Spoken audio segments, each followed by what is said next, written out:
Hi, Misha here, and hope everyone's having a good August. And I also hope maybe I'm kind of influencing you to enjoy seeing our guns a little more, milsurp a little more. If not, hey, it's hot outside, you've got nothing better to do, so let's hang out and talk about some.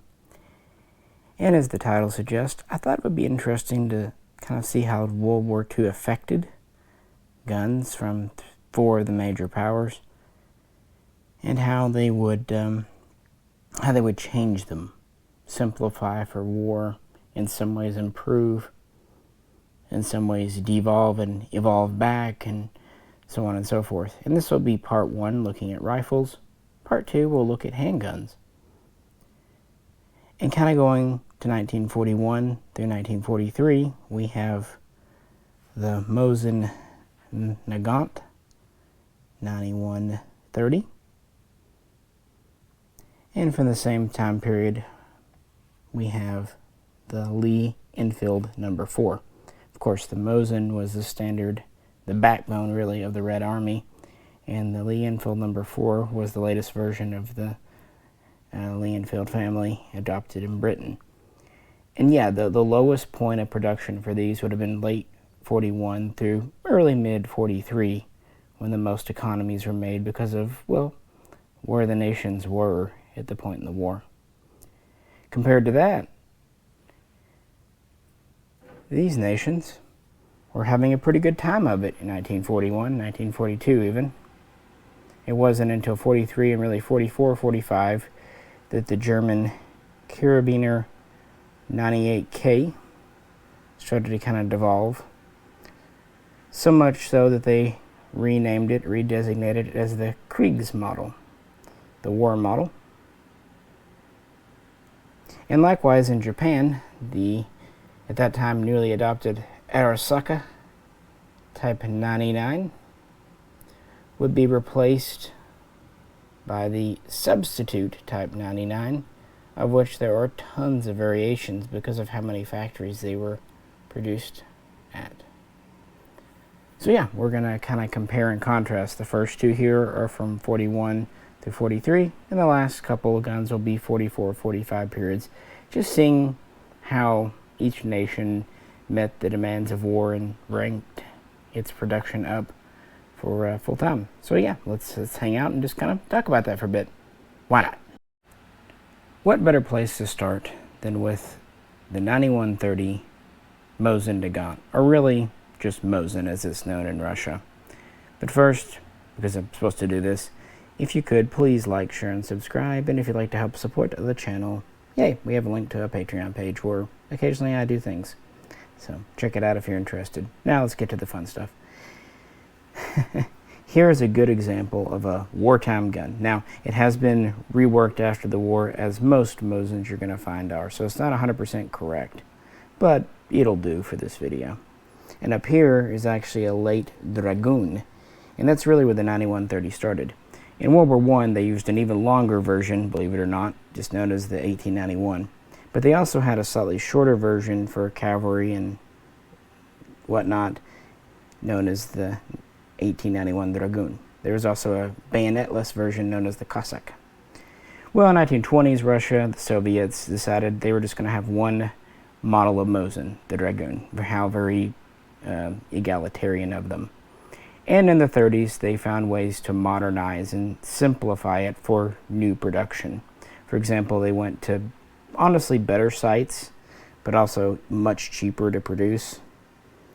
They went to a simpler to make, but also stronger upper handguard, and they went to newer styles of barrel bands. They also improved the interrupter for feeding and things of that nature. Now, one reason I brought this out is that this is a so-called Hex Receiver. This was how all Mosins were made up until 1935. Then in Izhevsk, they went to the round receiver, and then a year later, they went to the round receiver at Tula. And this was a simplification, but it was also better suited for modern tooling, which Russia was acquiring at the time. So even before World War II, the Great Patriotic War, kicked off, they already had a gun that was relatively cheap and easy to mass produce. So already giving them a really good footing. But of course, after June 22nd, Operation Barbarossa, they would need more guns, faster, and their factories were very much under threat, and even some were overrun. And here we actually have an example of a very early 1936 round receiver, and this appears to be a at least non-post-war refurbed gun with the original military, quite nice blued finish. It also has the original escutcheons in the stock, original pattern, and kind of the original oil finish to the stock. I'm not saying it hasn't been reworked some. It's a non-matching gun, so the stock's probably not 100% correct, but it's a good example I grabbed for you. And now you can see this. Post-Barbarossa, they didn't make many exact design changes. They just skipped a lot of steps in the machining. For example, it took about 42 hours to make the original 91. And when they went to the 9130, this was cut down quite a bit. But by 1942, when they had introduced all the expediencies, they could build one of these in about 13 hours. So they took about a third the time of the World War I era gun. And a lot of this they just saved on the machining of the barrel. They used whatever wood stocks they had. They also introduced a laminated wood stock for some. Note how there's the finger grooves on this stock. This one doesn't, telling you it is an earlier stock here. Well, not finger grooves, takedown grooves. They also simplified how they machined the box magazine, leaving more tool marks versus original. Triggers are a lot grittier. Wartime, they would either have the simple pressed-in escutcheons, or sometimes just a single-sided one, or even none at all. Sometimes there's just a hole cut in the stock. But the big things you can notice are on the receivers. There's this lightning cut here that looks quite nice. Well done. That goes away, just a high wall as they call it. Also where the safety locks here, look at that chatter mark versus how smooth this one is. Even where the stripper clips go in is a lot rougher, as is the top of the receiver. There's even a machine line here on this one versus how smooth this one is. So yeah, this basically is skipping a lot of machining steps for the receiver and barrel, and even some of the other small parts. Flipping these over, I wanted to show you the bolt handle. This is the earlier production one. And then if you look over here, this one cracked me up. It's machined off center. Stuff that would have never have passed inspection during peacetime. Hey, for wartime, who cares? They also have a high wall here. Notice how on the early gun, this is nicely machined down here. Here it's left in kind of a squared off thing. Yeah, again, it doesn't look pretty, but it's functional. It works, and that's kind of what they did.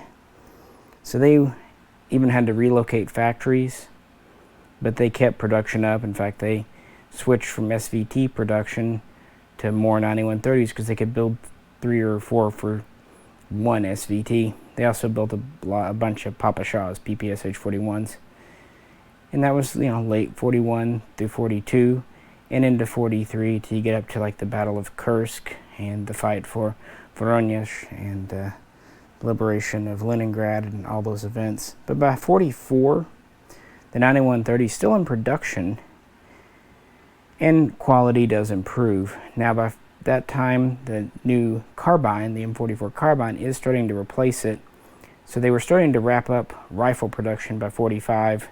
A few were assembled from leftover parts as late as 47, but not very many. But that said, they built over 17 million. Now some were pre-war, some were original Dragoons that were reworked. Some were produced outside of Russia post-war, but the majority were built in this pre-war and wartime time period. So they cranked the shit out of these, and it's no wonder fit and finish kind of suffered. And again, Apologize for this one being a refurb. It's just a gun that came in the shop that kind of attracted to me. And this one's a good example, except being non-matching, but still yet kind of shows you the Mosin. It was already a rough gun designed for mass production, but somehow they found ways to even make it faster to produce. So with that, let's move on to another. The Lee Enfield, historic, dating back to the late 19th century. One of my favorite guns, really. And actually one of these, I said in the Q&A video, is one of my favorite, if not my absolute favorite, milsurp to shoot. Well, in the 1930s, they wanted a new model. They needed it to be quicker and easier to produce, a little more customized for modern production techniques. But they also wanted it to be more accurate, more long range, and to have better sights. And it took a long time to put it in production. In fact, it didn't go into trials until really after World War II began, although you had a bit of the phony war for a while there. But eventually it was fully adopted and started to see service in 1941, right as things were, if not at their absolute darkest for the UK, not far off. So about the time the number 4 Mark I came into service, they started doing some economies in Britain. Originally they would have brass butt plates. Soon they would go to Zamac, a kind of zinc alloy material. They would also switch, well, I'll get to that in a second, I suppose. But they would get away from the micrometer milled rear sights, going to a stamped type of rear sight. And they would even have a simple 2-position flip rear. The micrometer is known as the Mark I. The simple flip is the Mark II rear sight. And then there were actually 2 types of stamped, known as the Mark III and Mark III Star. Major differences are with the release and just a few things. Still adjustable, but not like the micrometers. Now, production would be underway in England at Royal Small Arms Factory. They would open a new branch at Shirley. You would have production at Maltby, Fazakerley. But then they would start production in North America, where, out of the way from potential bomb raids, in Long Branch, Canada, and by Savage in the USA. Now the number 1 was made in the UK, and at the very, very beginning of production in North America, they also made the number 1. But quickly, by 1942, they had transitioned over to the number 4 Mark I Star. And the difference is this: the Mark I has a spring-loaded bolt release. The Mark I Star does not. That's deleted, saving several pieces. Instead, there's a cutout here in the front rail to remove your bolt head. Now, the Mark I Star was certainly used by England, but they weren't produced there. They were produced, like I said, in North America. So that was one major simplification. But there were plenty of others. The wood would go from walnut to birch and also beech. Now these both have the grooves. Later versions, they would delete those from the upper handguard as a little time-saving measure. They would not drill out the lightning hole in the bolt handle. The cocking piece would be simplified a few times. And internally, the barrel would go from 5 grooves to 4, even down to 2, which really had no detrimental effect. They would also start to use some stamped parts. This one up here still has the machined,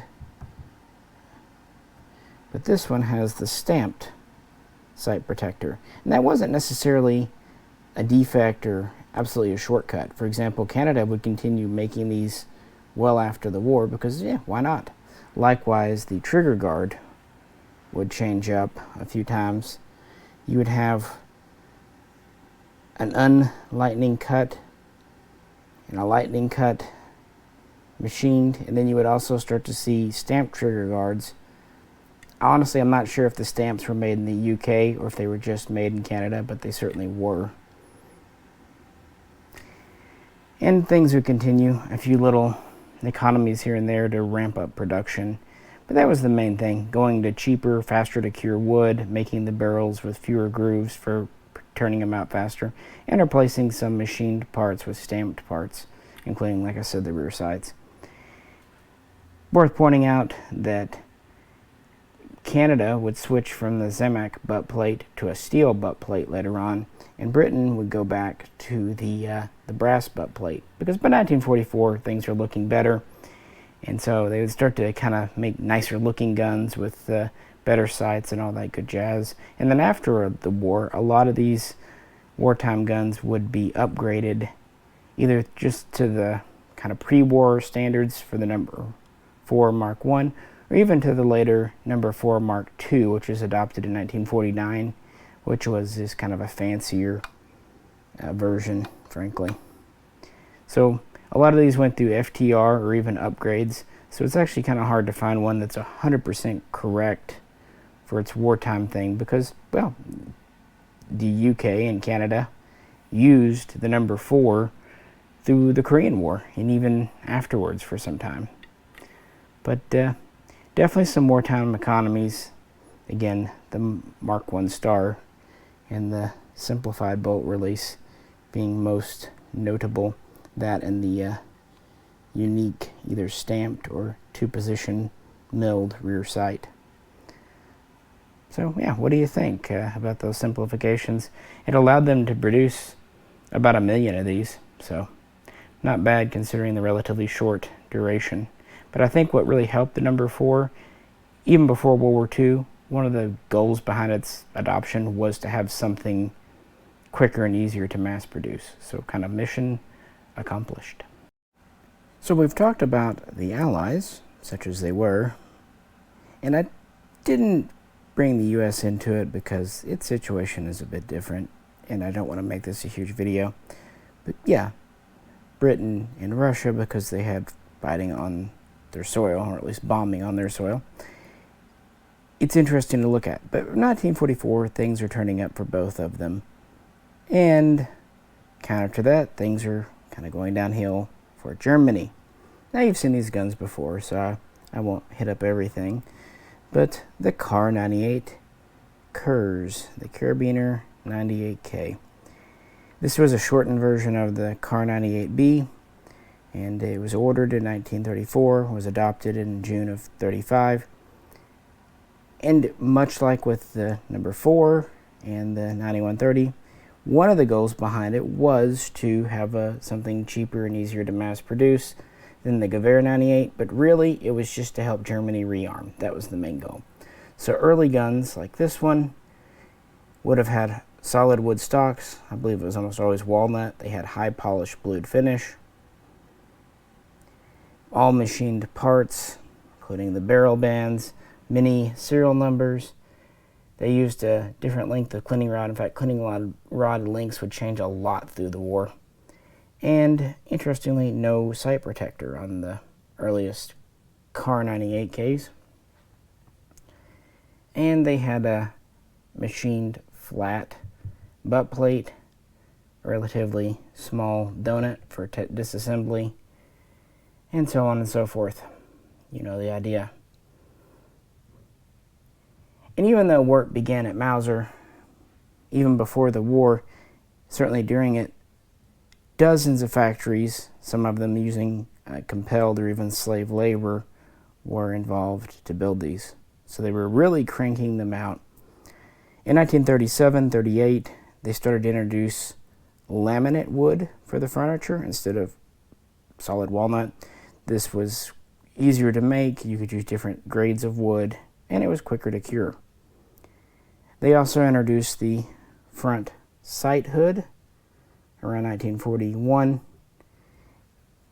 and the cupped butt plate would be introduced around 1940 or 41, depending on which factory you're at. Now this one here is a Russian capture. I really actually wanted it because it's a nice correct 1943, so mid-war gun, and it shows that it still had machined barrel bands, still has a cleaning rod, although it's the later style, a little bit fatter, front sight protector. And interestingly, we have a larger takedown donut. I believe that was one of the first parts to actually be made from stamped steel too. And with certain ones, the reinforcing lug would change in the stock too, being a little bit larger. But still had nice bluing. Of course, this is the Russian redo, but they were going to more military blue by 43. And then in 44, we get to what collectors usually call the semi-Kriegsmodell. First, and I don't have one to show you, we would go to kind of a speed band, a simple machined barrel band, and then later we'd go to the stamped ones.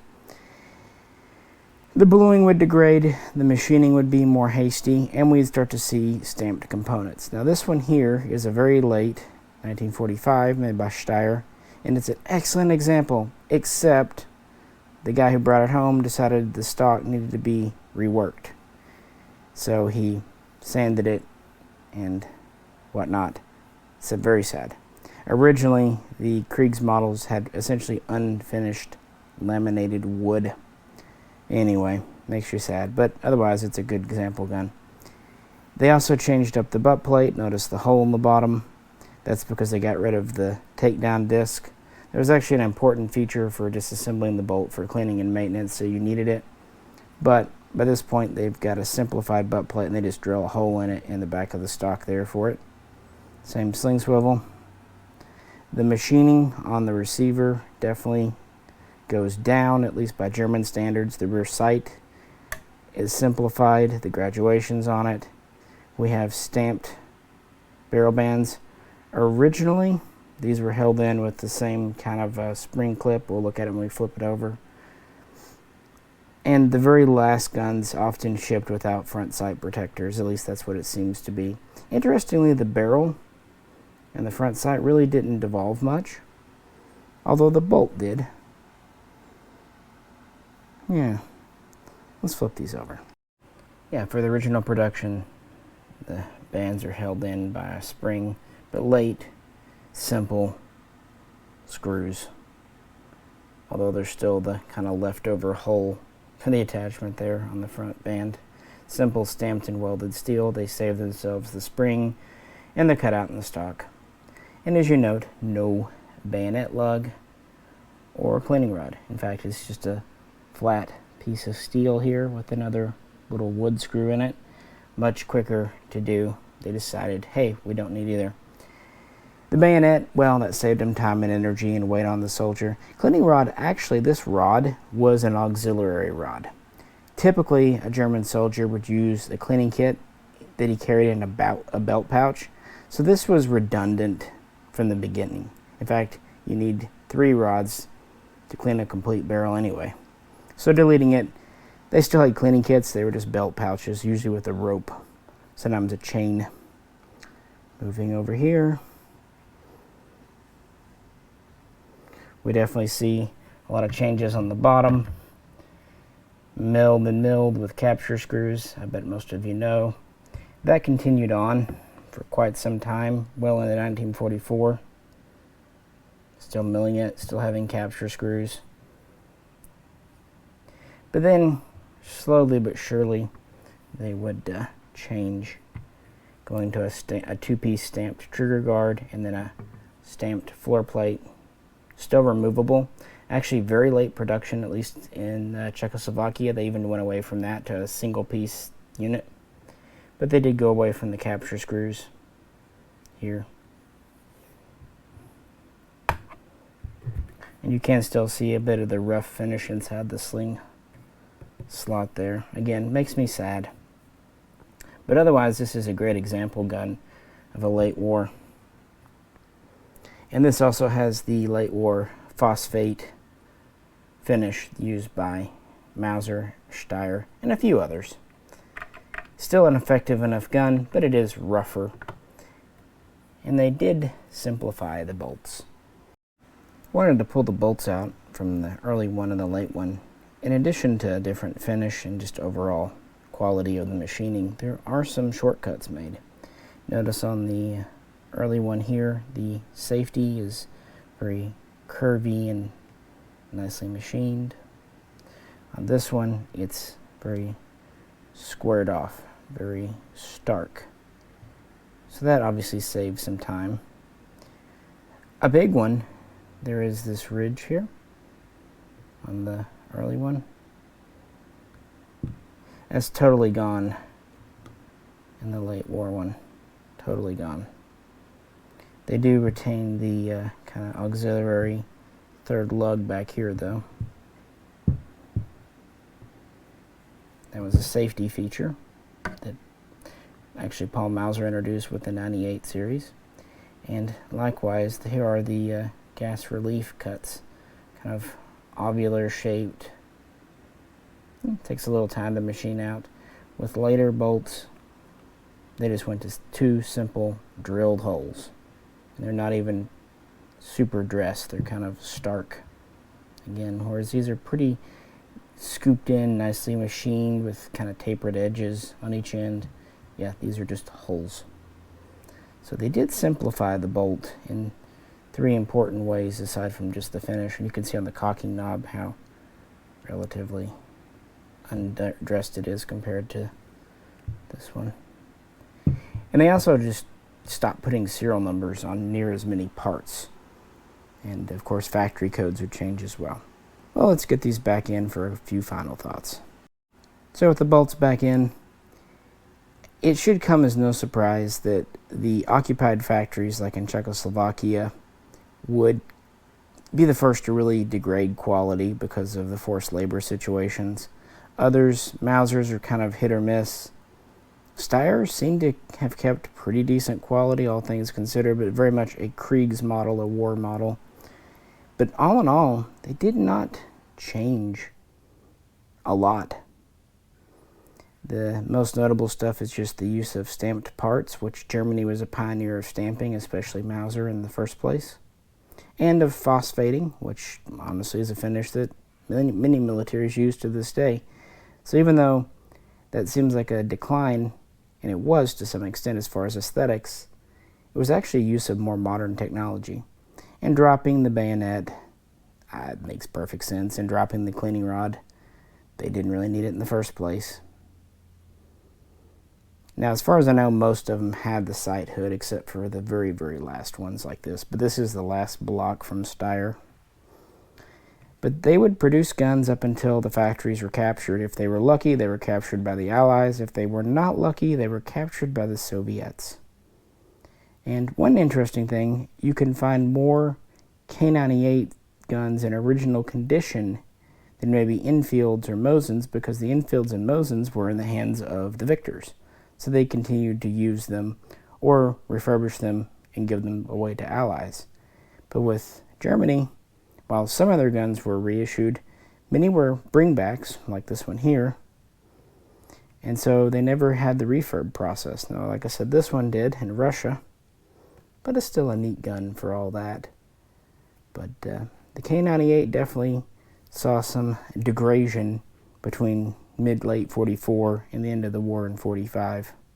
And if it had continued, they would have probably even introduced more.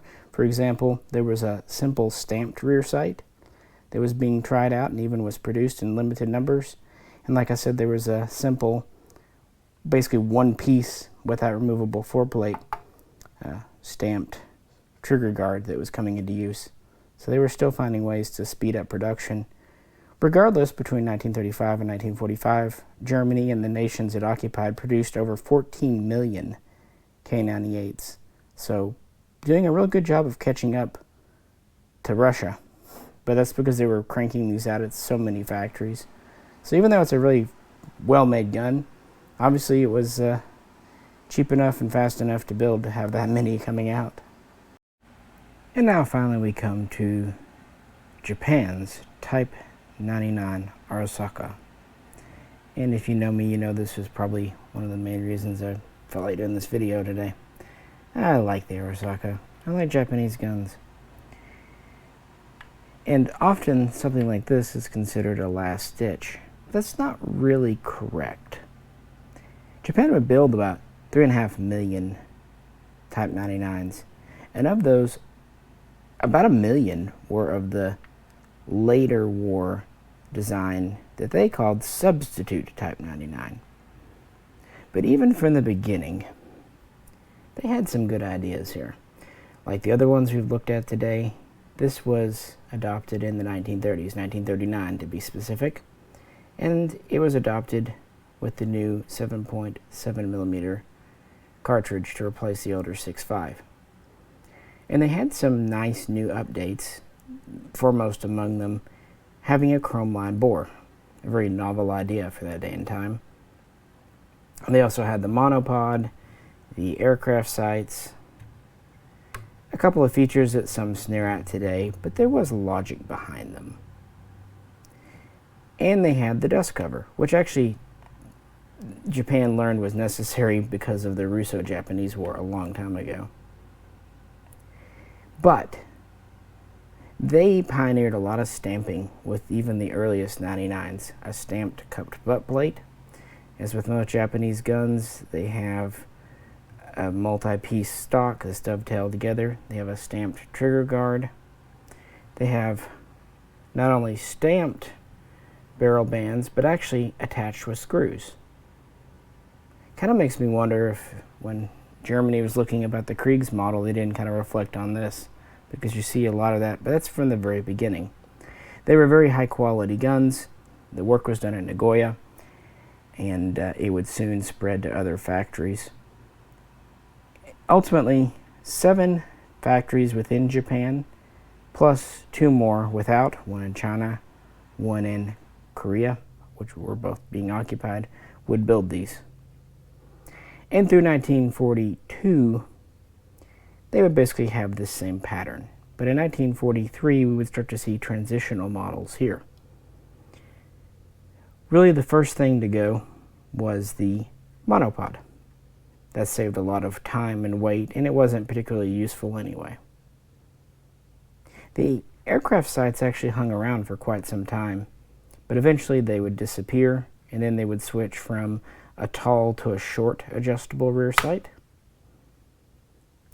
The dust cover would remain for quite some time, but eventually it would disappear too, although the grooves would be left. And the stock finishing would be less polished up and what have you. The barrel band, as you see here, becomes simplified, still along with the screw. Same with the front barrel band. Still has a bayonet lug. Still has a cleaning rod, but it's a short kind of sinker style meant to be tied to a rope. This one here is a long rod held in with a spring clip. This one is just screwed in. Still has the front sight protectors though. In 1944, the factory started switching over to some economies, but at different times and at different levels. Of course, quite famously, the butt plate went from stamped metal to wood. The rear sling swivel went from being held on with 2 screws to 1. The trigger guard and floor plate became simplified. The receiver at this point is pretty much the same. A few machining steps skipped. Of course, the rear sight is a simple peep, although with this one they still do machine down the edges. The front end, you can really tell. The lower handguard is now 2 pieces, this up here and this, instead of 1 piece here. And of course we have a short top handguard with exposed barrel. Further simplified barrel band.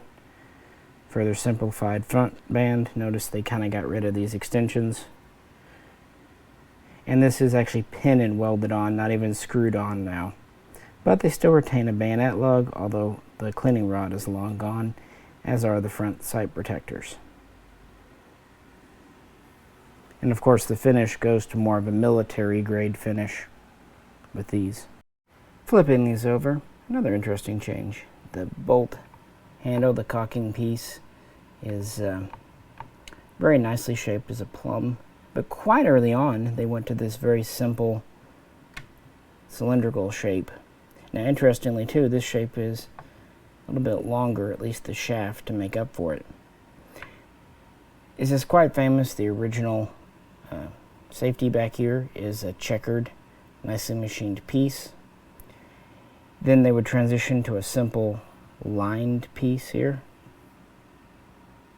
And then finally, a rough piece left in the weld. And that's something I want to say. A lot of people talk about later war guns saying they have welded safeties and welded barrel bands. The truth is, even early on, those spots were usually welded. It's just they were dressed up. This finely checkered safety, it was welded too. It's just they cleaned it up and then checkered it. Well, they decided with later guns, let's just leave the weld exposed, and that can act as the pattern. And they weren't wrong, frankly. It does. But you'll notice this has a cylindrical handle. This one here, even though it's a later production, has a plum shape, even though it's a little bit rougher made. That's because every factory kind of did their own thing. And this, even though it's a later war gun, is actually quite a nice machined gun. It's got a decent sanding to the stock. It still has the fuller grooves. The lathe marks on the barrel aren't too egregious. Even the bluing and work on the receiver is not too bad, all things considered. And the idea with these, Japan expected to win the war, sue for peace and whatnot. They thought, well, we'll build these simple now, and then after the war, when we refurbish them, we can retrofit them to either the mid-war standard or even the pre-war standard if we find the bells and whistles to be useful, which I suspect they would not have. Because you notice the receiver on these still has the cuts for the dust cover, because they expected to add those later. Still has the 5-round mag. And until the very late guns, they still had the chrome line bore, because they essentially wanted to reuse the metal, just basically putting it in nicer looking furniture after the war. Of course, that didn't happen.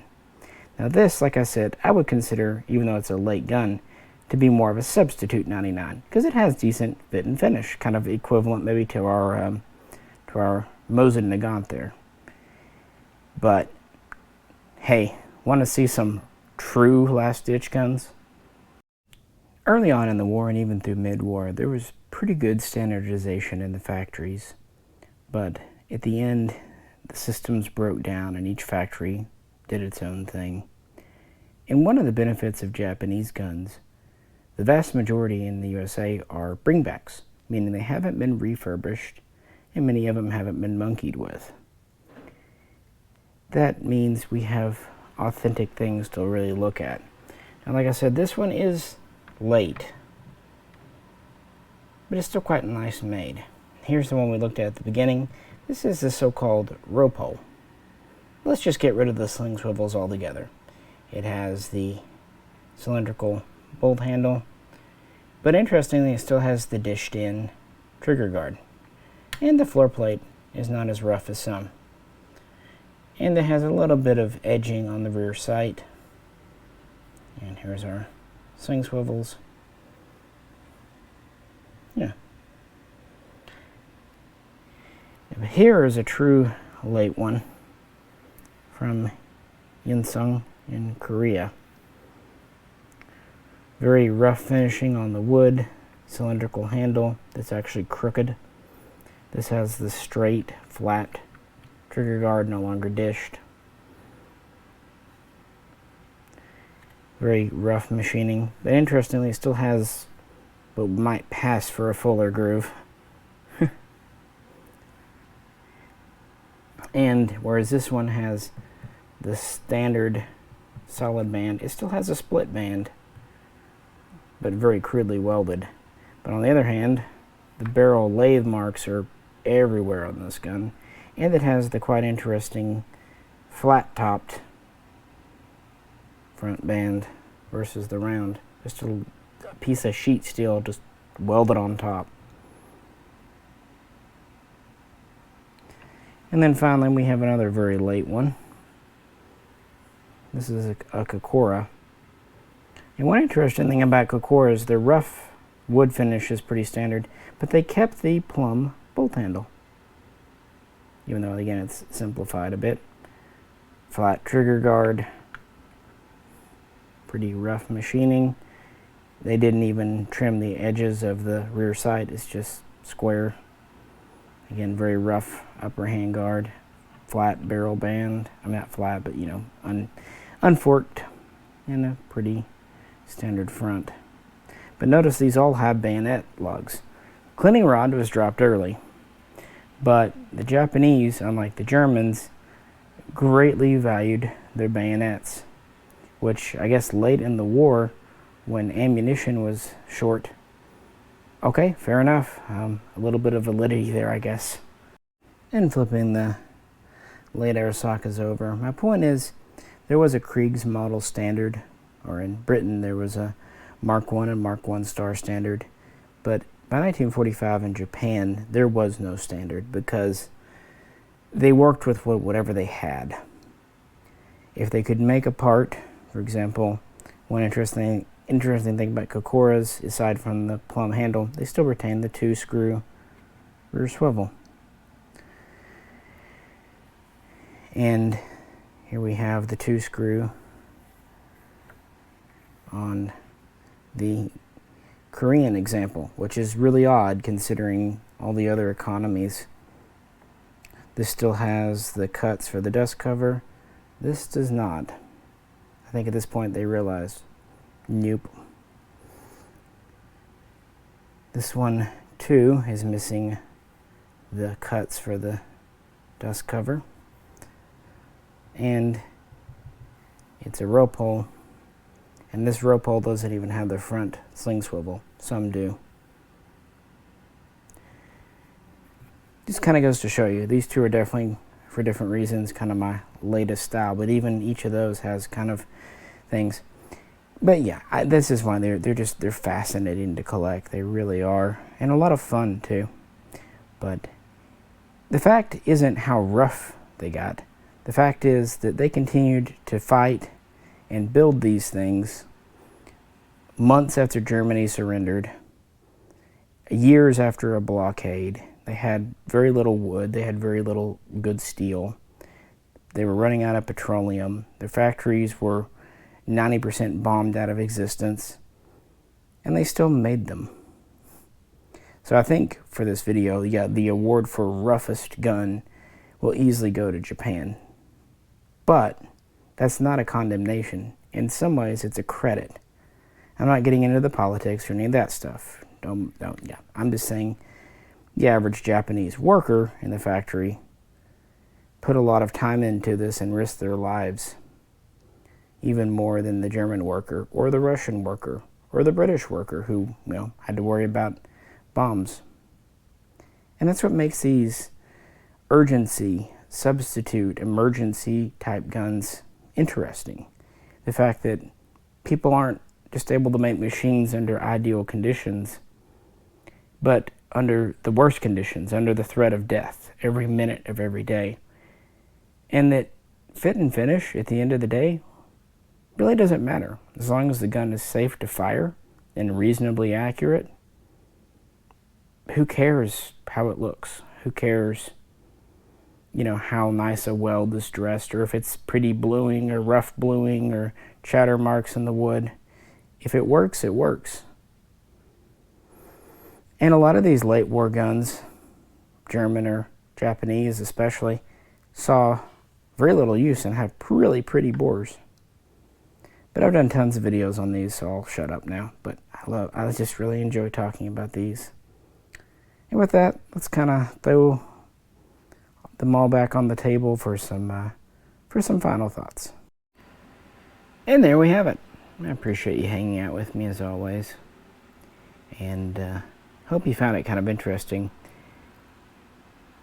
It's really neat to see the priorities of each nation, how they valued things like bayonet or lack thereof, stamping technology, even the quality of wood they were able to come up with, and really just their ability to continue to produce guns. In the case of Russia, of course, during a major invasion, In the case of Britain, England, major blockade and shortages of supply. In the case of Germany, well, frankly, fighting a war on two fronts and simply losing slowly but steadily. And in the case of Japan, almost everything. Material shortages, a blockade, lack of access of good wood, and constant bombing and threat of invasion. To me, it's amazing that Japan managed to continue producing Arisakas for as long as it did, even if they became very, very rough. And I've done quite a few Arisaka videos, so if you would, check those out. They're kind of a hobby of mine, especially. And as always, if you could, please like, share, and subscribe. And if you'd like to help support the channel, please check out the link to our Patreon page. With that, this is Misha, and I'll catch you very soon next time.